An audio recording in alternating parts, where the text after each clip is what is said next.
Monsieur le Premier vice-président du Conseil général du Nord, représentant Monsieur de Rosier, président du Conseil général du Nord, Monsieur le sénateur du Nord, président de la Commission de la Culture, de l'Éducation et de la Communication du Sénat, Monsieur le député, Monsieur le conseiller général, Monsieur le conseiller régional, Monsieur le président de la communauté de communes du Caudrésie-Cathésie, Mesdames et Messieurs les maires, Mesdames et Messieurs les élus des communes voisines, Mesdames et Messieurs les adjoints, Mesdames et Messieurs les membres du conseil municipal de Busigny, Mesdames, Messieurs, chers Businois, chères Businoises, chers Businois.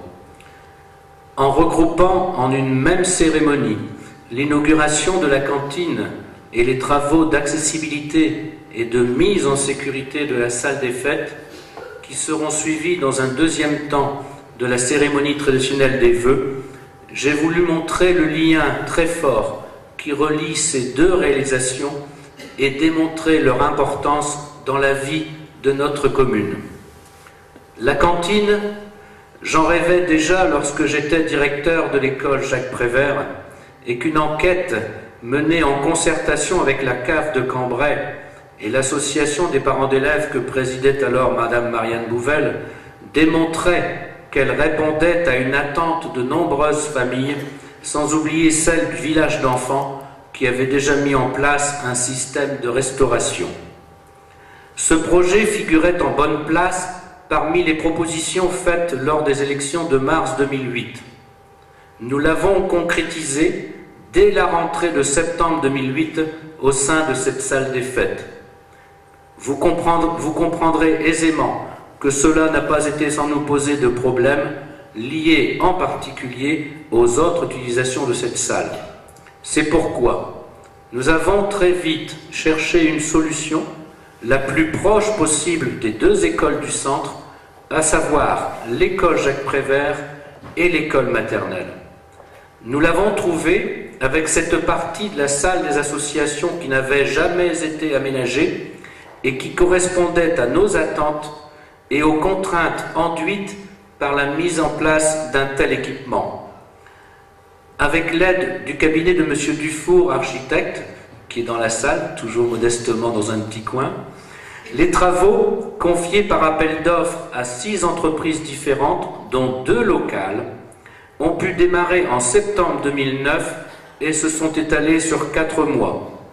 Le coût de ces travaux, incluant également l'aménagement de la voirie afin de faciliter l'accessibilité et les honoraires, s'est élevé à environ 140 000 €, entièrement pris en charge par la commune. Messieurs les élus, nous venons de vivre, et j'oubliais aussi dans l'émotion, chères Businoises et chers Businois, nous venons de vivre un moment fort de la vie locale, consacré à l'aboutissement de 2 réalisations municipales. Ce moment, nous l'avons d'autant plus apprécié que nous l'avons partagé avec vous, mesdames et messieurs les élus. Je tenais à vous dire que votre venue a su toucher et honorer tous les Businois. Merci d'avoir su donner de votre temps en ce dernier samedi du mois de janvier, mois au demeurant particulièrement fourni en manifestations, puisque traditionnellement réservé aux cérémonies de vœux. L'opportunité se présentant, nous avons choisi de faire, comme on dit communément, d'une pierre deux coups, en associant à cette manifestation d'inauguration celle des vœux du conseil municipal. Il me revient donc le plaisir de m'adresser à vous, monsieur le maire, pour vous présenter, au nom du conseil municipal, nos meilleurs vœux pour cette nouvelle année.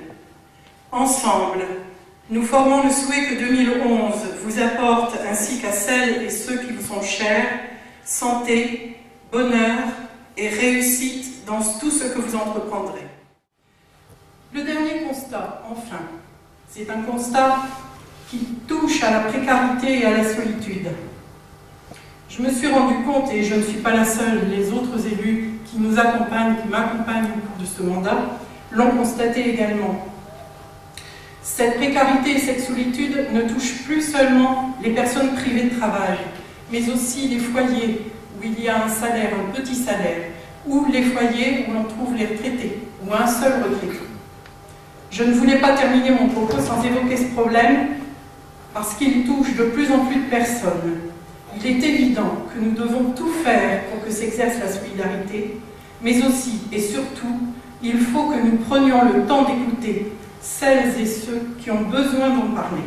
Sachons rester proches d'eux et attentifs à ce qu'ils nous disent. Voilà, mesdames, messieurs, je vous remercie de votre attention.